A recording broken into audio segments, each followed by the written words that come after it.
Okay, so this is changing the Racor fuel filter. It's probably the most simplest of all the fuel filters to change when you're out in the sea. And that is that reason, because you only have to remove the lid off the top to be able to change the filter. If you don't know if your fuel filter is gravity fed, so it's under fuel pressure from the fuel tank, then what you must do is firstly shut your fuel off.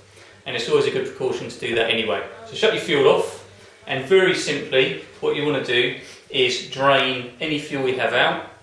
This one has a clear bowl on the bottom, so you can clearly see if there's any debris in here, if there's any water in here, and you can drain it out. And what to do to drain, quite simply, is get yourself a suitable container like this one, and then you place it simply underneath, and then just start turning the drain lung on it, and it should start to drain out. Now if it doesn't drain out, and with the fuel tap off, sometimes it won't, what you can do is loosen the T-bar on top of the fuel filter to introduce some air into the system, and it will drain out a lot quicker. That'll wash any water away or any debris.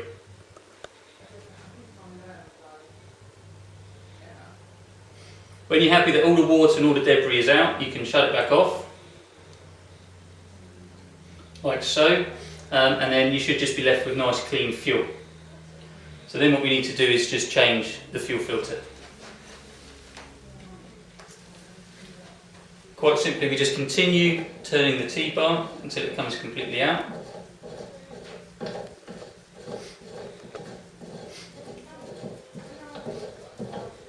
And pay attention to the rubber O-ring situated at the top of the T-bar.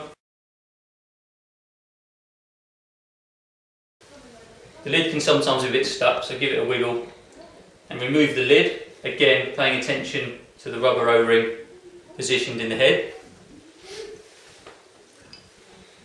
And then the fuel filter situated directly inside. Normally has two little arms on it that you can pull up. Sometimes they're a bit fiddly to grab hold of, so I tend to use just a knife just to lift them up, like so, and then you quite simply pull the fuel filter out and just let it drain until it starts dripping. You can use your same container to vary across, and then you can inspect it. And all you're looking to see whether it's still nice and clean, or whether it's gone very black, and these paper fins can get very gunged up indeed. And we're just looking to see to make sure that they're not all gunged up and that the filter element is relatively clean. You will get some blackening through annual use, but they shouldn't be all clogged up. If they're all clogged up, you've got contamination in your fuel tank. You might have to look at, get that looked at. Right. And quite simply, to replace the fuel filter, you've got your new one there, and you just pop it in the top and just push it all the way down into position, as far down as it will go, like that. What the important stage is now that you've got this new fuel filter in, you must then try and fill the fuel filter up to the very top. The fuel inlet and outlet are positioned here, one side here and outlet here. So what can happen is you can fill the fuel filter up to say this point, but what you still have is a large area of air which will not go from this point here. So you must fill this filter all the way up, otherwise, if you imagine the fuel filter is positioned like this, if you've only got the fuel that far up, this part of the filter will never get used. So in effect, you're using only 50% of the filter, so it will clog up twice as quickly. So you must fill this as far up as you can. Easiest way to do that is quite simply have a bottle of diesel handy, and then you can quite simply just top it up through the top, like so, until it actually covers the top of the filter. And then once that is covered, then you can place the lid back on, paying attention to replacing the seal. That's the seal there.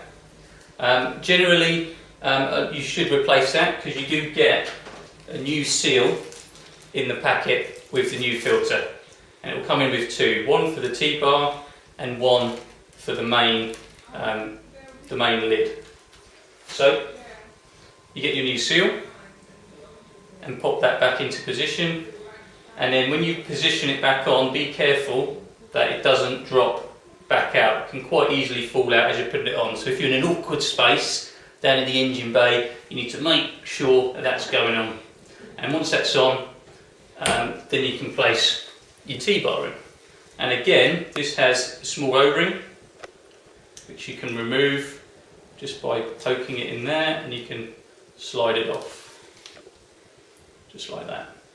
And then you get your new one and push it back on, and get that all the way back into position, and just make sure that there's no damage to it. And then quite simply screw it all the way back down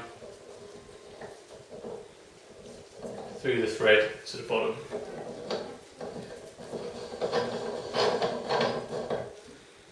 Just making sure the last few turns do nice and slowly, so not to damage the seal, and just make sure you're getting a firm tightness on there to seal it up.